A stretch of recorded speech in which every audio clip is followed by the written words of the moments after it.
সন্তানের যে দাবি ছিল এই দাবি পূরণ না হলে আমরা রাজপথে নামবো, আমরা জীবন দিব। সবকিছুর মূল সালাউদ্দিন আহমেদ, এই ভারতের দালাল সবকিছু করে। তারেক রহমান সাহেবকে বলি, আপনি আশেপাশে যারা আছে স্বৈরাচার এদের কথা শুনেন না। আমি সবসময় বলি আপনি ভালো লোক, আপনি মাথা খাটান, দিমাগ খাটান।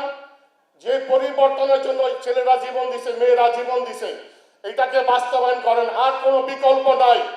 বারবার একই কথা বলতেছি, আমাদের কিন্তু ধৈর্য আর মানে না।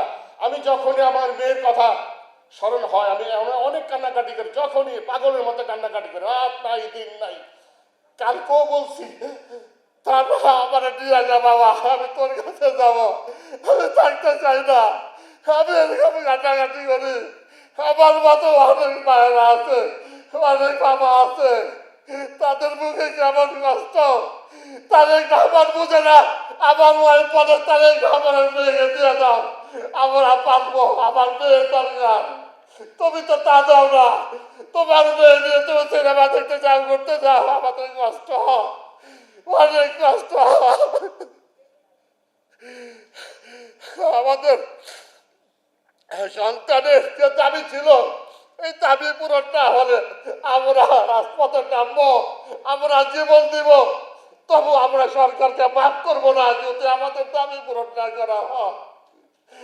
আমার মতন অনেক পাগল আছে সন্তানের জন্য জীবন দিতে রাজি আছে। সরকারকে বললাম সবকিছুর মূল সালাউদ্দিন আহমেদ, এই ভারতের দালাল সবকিছু করে। ভারতের দালালে বলতেছি আমি ভাই বাইরে, আমাকে বাইরে ফেলাইবা, কয়জন মারবা। আমি মোশারফ বললে আরো অনেক মোশারফ আছে। আমার মেয়েরুল নেশা তা না, তোমাদের মতো পর্দা করতো, হঠাৎ স্টাডিয়ামে পড়তো। আমি সারা জীবন বিদেশ করছি, শেষ বয়সে দেশে একটি সন্তান নিয়ে থাকবো।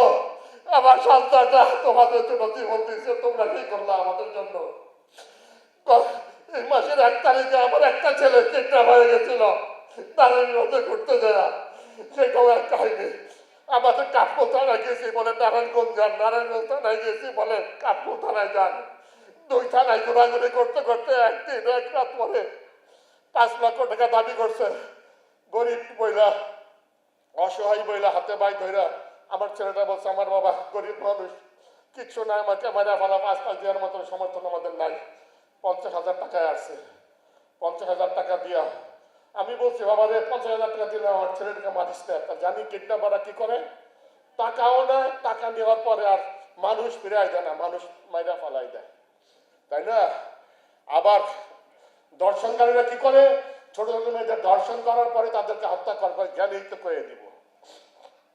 আমি আমার নিজস্ব ভাষায় কথা বললাম, এখানে আর ভদ্র ভাষার কিছু মানে শুদ্ধ ভাষার বলার কিছু নেই, কারণ মনে যখন কষ্ট আসে তখন সেটা নিজের ভাষায় কথা বলে। আপনারা বলবেন কেমন ধরনের কথা বলতেছে, এটা আমার মনের কথা।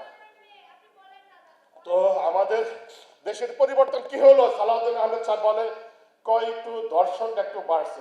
লজ্জা থাকা দরকার, লজ্জা থাকা দরকার। কিভাবে বলে, কিভাবে বলে যে ধর্ষণটা বাড়ছে? আরে বাবা, তার কাছে এটা সামান্য কিছু একটা মনে হয়, কি ব্যাপার? আফসোস করবে যেখানে যে আমরা লজ্জিত বা দুঃখিত যে এটা বাড়ছে, আমরা করব। ওনাকে কিছু বললে ওনার গায়ে লাগে না। আর একজন আছে ওই যে পাশে কথা বলে, নাম জানো কি, ওই ইয়ের ছেলে, বাপের নামটা বললাম না, ভালো একটা লোক ছিল আওয়ামী লীগের সময়, পার্থ। ওর নিয়ে অনেক কথা বলছি, মানুষে বলে এগুলি বললেন না, ওর বাবার পরিচয় বলছে। কি হাসে, বিলেনের মতন, গুন্ডার মতো হাসে। আরে আমাদের কলিজা ফাইটা যায়, বুক ব্যথায় আমরা বাঁচি না আমাদের সন্তান নিয়ে। বেটা আমাদের সন্তানের জীবনের বিনিময়ে তুই বেটা চেয়ারে বসেছিস, আর তুই হা হা হা হা বিএমপি কে হাঁটাবে। আরে বিএমপি আওয়ামী লীগ শেখ হাসিনার বাপের দেশ ছিল, থাকতে পারছে? থাকতে পারে নাই। আর তুমি কে?